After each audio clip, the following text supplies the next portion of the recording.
Many workplaces contain confined spaces that can present real or potential dangers to employees who must enter the space for work purposes. This program will assist employers and employees in understanding the requirements for practices and procedures to protect employees in general industry from the hazards of entry into permit-required confined spaces.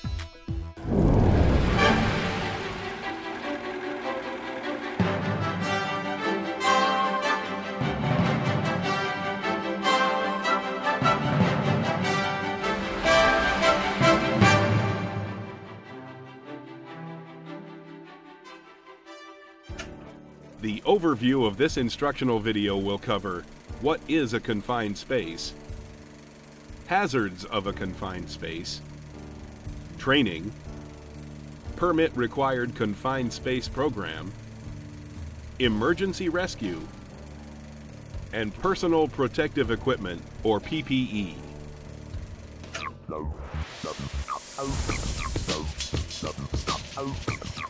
OSHA's Standard 1910.146 Permit-Required Confined Spaces defines a confined space as an area large enough and so configured that an employee can bodily enter and perform assigned work, has limited or restricted means for entry or exit, and is not designed for continuous employee occupancy. A confined space is not limited to small areas, such as manholes and ditches, but includes larger areas, such as tanks, vessels, and silos. Working within a confined space requires a permit if the area has the potential as being a serious safety or health hazard. It is the employer's responsibility to evaluate workspaces to determine if it is a permit-required confined space, PRCS. If a confined space is designated as PRCS, then it is up to the employer to inform its employees by posting danger signs or by other equally effective means of notification. The employer must also take steps in preventing its employees from entering the space until a written permit space program is produced. The permit program must be available at the time of entry to all authorized entrants or their authorized representatives by posting it at the entry portal or by any other effective means. The entrants can therefore confirm that pre-entry preparations have been completed. Before an employer can enter a permit space, the internal atmosphere must be tested with an instrument that detects oxygen content, flammable gases and vapors, and potential toxic air contaminants. Employers are also required to define hazards in permit spaces, have confined space entry protocol and a written permit program, train and equip employees to complete tasks in particular permit spaces, only allow authorized entrants into the permit space, and appoint employees, attendants, to monitor permit spaces and enforce entry rules. An attendant is an individual stationed outside one or more permit spaces, whose job it is to monitor authorized entrants, as well as perform all attendant duties assigned in the employer's permit space program.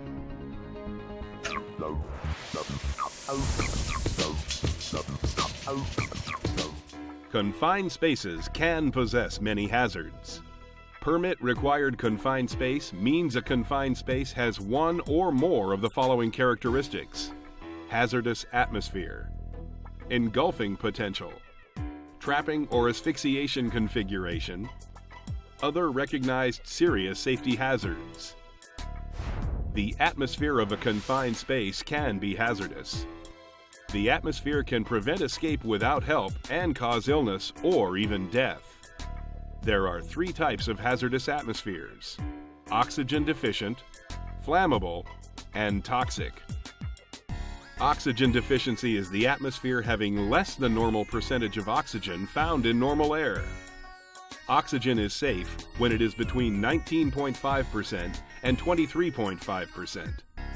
When the level of oxygen falls to 16%, judgment and coordination suffer, and difficulty breathing and drowsiness occur. At 12%, a person becomes unconscious, and death occurs at 6%.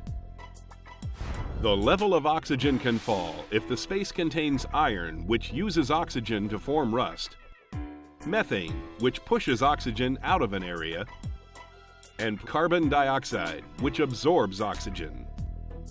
Never enter a confined space unless the oxygen in that space is sufficient. If entrance into an oxygen-deficient space is required, wear a supplied air respirator to provide fresh air. Confined spaces may often contain gases, vapors, mists, or dusts that are flammable. The risks of a fire may not be obvious, and only testing can show if it contains traces of flammable substances. Substances in the air can be ignited by smoking, grinding or welding, unapproved electrical equipment, or any kind of metal friction. Inhalation of the atmosphere can be toxic. If a substance exceeds its permissible exposure limit, it could cause illness or death. Inhaling just a little of some substances can cause irritation to the respiratory or nervous system. Such toxins include carbon monoxide, which replaces the oxygen in the blood and can cause death. Hydrogen sulfide can cut off breathing. It can be easily detected by its rotten egg smell. And sulfur dioxide is very poisonous, even in small amounts. Dizziness, drowsiness, nausea, or headaches are good signs that the confined space should be evacuated immediately. Another hazard a confined space may have is the potential for engulfment. This happens when an employee is trapped, buried, or smothered by liquid or flowing solids, such as grain or sand. Even if the material doesn't cover the head, the pressure on the chest can be enough to prevent breathing or damage internal organs. Some confined spaces have an entrapping design. Employees can be trapped or asphyxiated by inwardly converging walls or by a floor which slopes downward and tapers to a smaller cross-section. Confined spaces may also contain physical hazards, such as moving machinery parts, buildup of heat, falls from entry or exit ladders, noise from machinery, and electrocution from live wires.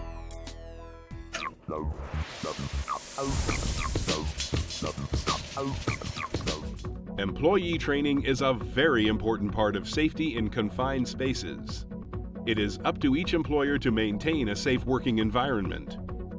Each employer's permit-required confined space safety program must ensure that all authorized entrants know the hazards of the confined space they are about to enter, use proper equipment, communicate with the attendant as necessary, and alert them whenever a potential dangerous situation or prohibited condition arises, and exit from the permit space as quickly as possible when required.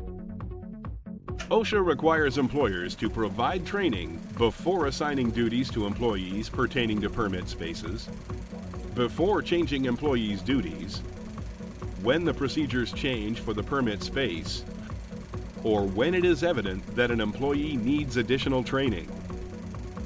Authorized entrants, attendants, and entry supervisors should fully understand the signs, symptoms, and the resulting dangers of hazards in the confined space, procedures for entry into permit spaces, how to communicate with each other during occupancy of permit space, as well as rescue procedures, and how to be safe in a confined space.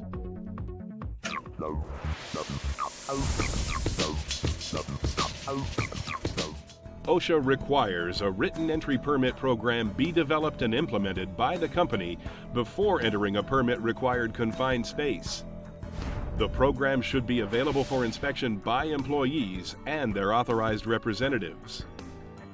Employers must implement necessary measures to prevent unauthorized entry, identify and evaluate hazards of the permit space, develop and implement procedures and practices necessary for safe permit space entry operations, including, but not limited to, specifying acceptable entry conditions, provide opportunity to observe any monitoring or testing of permit spaces to authorized entrants, isolate the permit space, eliminate or control atmospheric hazards, provide barriers as necessary to protect entrants from external hazards, and verify that conditions in the permit space are acceptable for entry throughout the duration of an authorized entry. Employers must provide and maintain all equipment for safe entry into and rescue from permit spaces.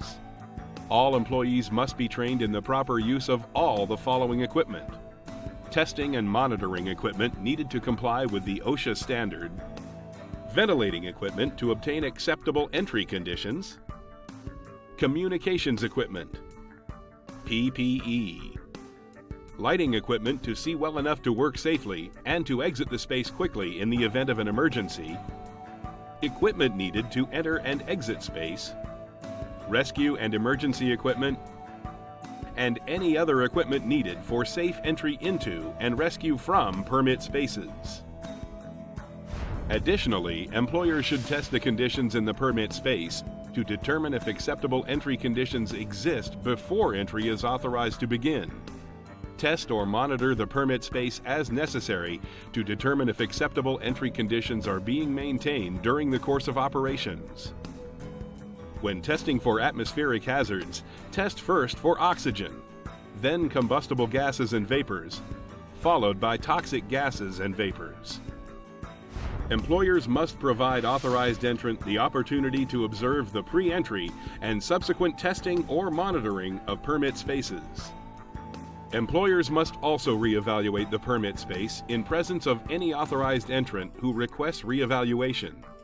This is done because the entrant has reason to believe that the evaluation of that space may not have been adequate. Employers should immediately provide each authorized entrant with the results of any testing conducted in accordance to the OSHA standard. Employers need to provide at least one attendant outside the permit space into which entry is authorized for the duration of the entry operations.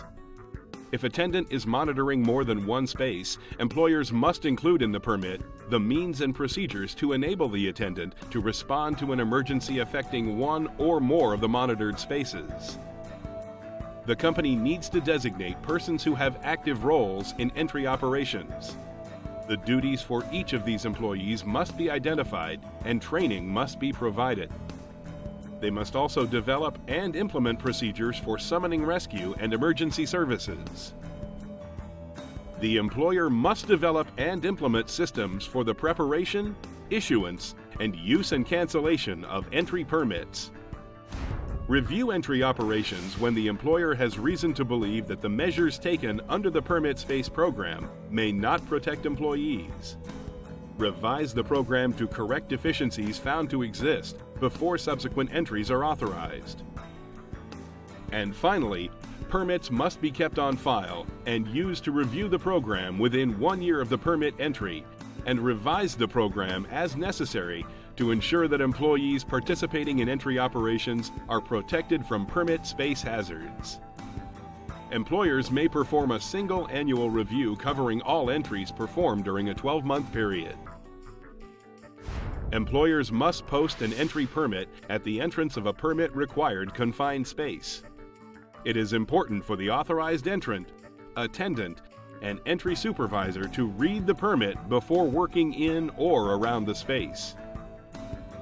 The permit must contain the space to be entered and the purpose, permit date and length of time the permit is valid, the name of the authorized entrant, the personnel serving as attendant and entry supervisor, the hazards of the permit space, the methods used to isolate, eliminate, or control the hazards of the permit space, the acceptable entry conditions, results of initial and periodic tests performed, the rescue services that can be contacted and the means for contacting these services, the methods to maintain communication between the authorized entrant and the attendant, equipment needed to perform the tasks such as PPE, testing equipment, communication equipment, or rescue gear, any other information that is necessary for the circumstances of the confined space, and any additional permits required to perform work in the space,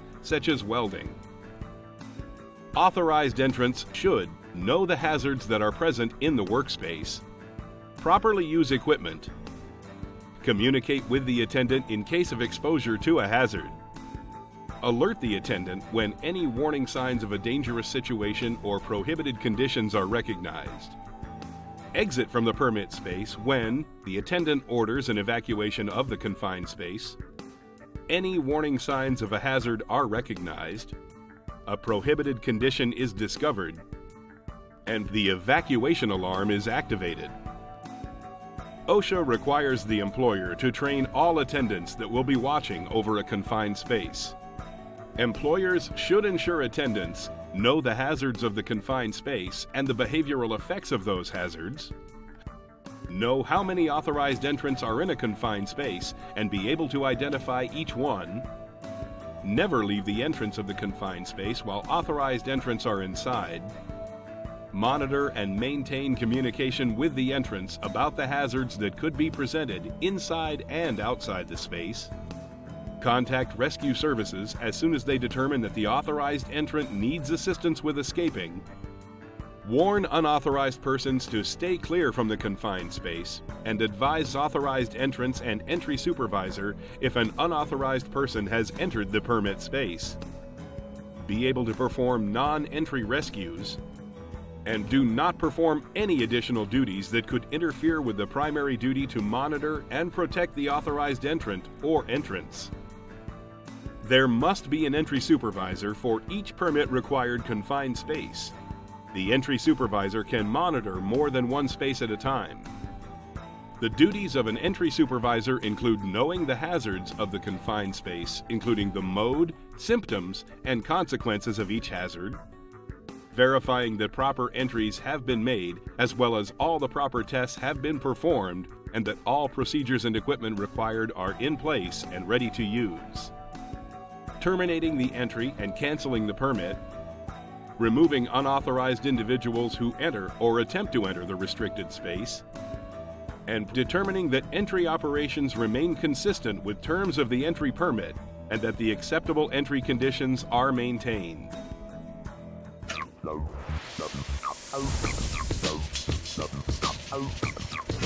Employee safety is a major concern during confined space entry. Emergency rescue teams must be available while authorized entrants are in the confined space. The rescue service is to close off the area, get authorized entrants out of the space, and perform first aid when needed. Deaths often occur during rescue situations. Many times, employees attempt to rescue an entrant without the proper training and then get caught themselves in the confined space. It is best to use a retrieval system outside the space to bring the employee out of the space. Authorized entrants should wear harnesses connected to the retrieval line. The retrieval equipment must be in place before employees enter the permit space.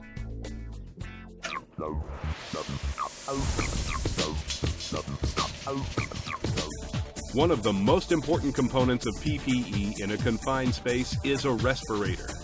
The air purifying respirator doesn't deliver fresh air, but purifies the inhaled air from toxic gases and vapors. Supplied air respirators provide air in areas that may have too little oxygen for the brain to function properly. It is important to fit test each piece of PPE. If a respirator is too loose or tight, it may allow toxins to be inhaled. A good fit feels secure around the chin and doesn't pinch the nose. It shouldn't slip and should allow your head to move in all directions. Respirators need to be inspected before each use to make sure that there are no cracks, holes, signs of wear, or loose connections. Respirators should be cleaned after each use. If a respirator is not cleaned or stored properly, it may not be fit to protect the next wearer. Other forms of PPE include hard hats, safety glasses, gloves, safety shoes, and clothing that protects the torso against chemicals, fires, and other hazards.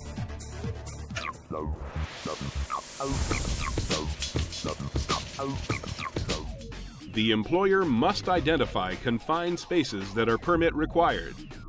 They must identify the hazards of the space and post a permit before allowing authorized employees to enter. Permits need to be posted near the entrance of each confined space, displaying the necessary information. Authorized entrants should remember safety training and read the permit before entering the space. use proper PPE, and be alert to potential hazards. Authorized entrants should immediately leave the space if in danger or hear an evacuation alarm. Attendants must understand the dangers in and around the confined space, as well as stay in contact with the authorized entrant and be prepared to order an evacuation and call the rescue team.